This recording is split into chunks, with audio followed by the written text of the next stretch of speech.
Hi, this is Jan from Terra3D. In this video, I'm going to show you how to use the fully automated rail modeling module from the Terra3D Rail software suite. Let's start. In the install directory, I open the folder called bin. This is where the main executable file is located for those that want to run it through the command line interface. But in this video, I am going to concentrate on the graphical user interface mode. So I launch GUI.x, which is located in the GUI directory.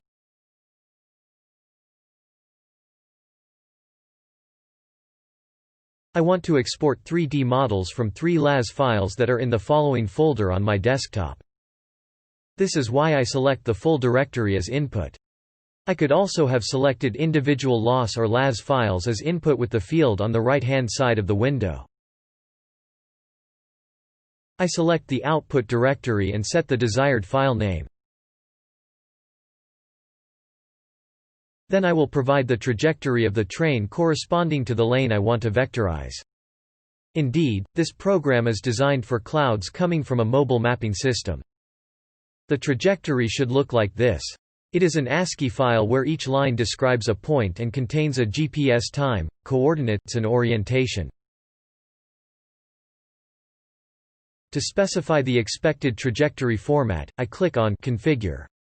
In the new window, I specify the coordinates format, XYZ, east, north, up, or GPS coordinates. I also specify the unit for orientation angles, degrees or radians. I can then specify the number of lines to skip, corresponding to the number of lines in the header, and the position of various informations on each line of the file: time, X, Y, Z, pitch, roll and heading. To help the program localize the rails, I can provide prior estimations of the transformations from the trajectory to the left and right rails. These transformations are specified through config files containing 2 values of translations, one towards left and one towards up. Be reassured, there is no particular need for these values to be precise. Providing a transformation 10 to 20 cm away from the actual value is precise enough. In this example, I know that the trajectory is quite well centered on the lane, and it is approximately 3.4 meters above the ground. If no prior estimation is known by the user, the program will guess them. This is why providing a transformation generally makes the process faster. However, as a demonstration, I will not specify any predefined translation and let the algorithm automatically guess. On the bottom of the window, there are a few more parameters I will set. First, I can add a constraint to the resulting polyline. Then I set the step in meters between the vertices in the final polyline.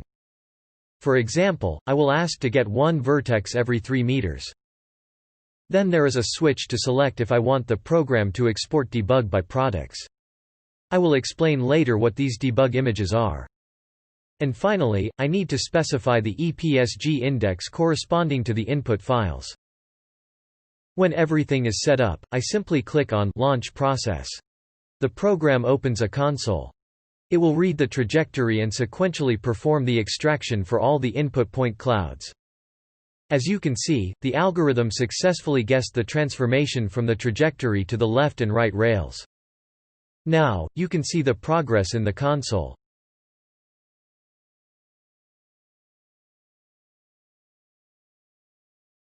When the process is over, the program exports the 3D polyline to the selected path.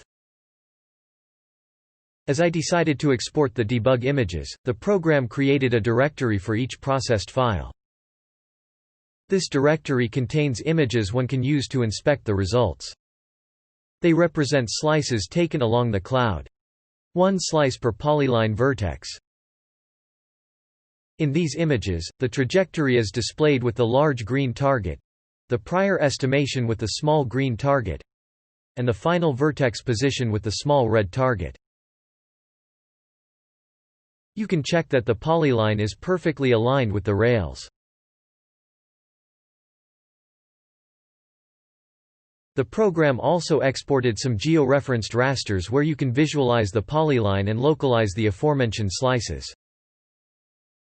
The color map depicts some performance metrics. As a result, it only takes a glance to check the quality of exported models. To visualize the result, I will open a cloud with an open-source software called Cloud Compare. You can see that the vector in red is perfectly positioned on the cloud. And that's it. The 3D polyline can now be used to create or update a GIS database.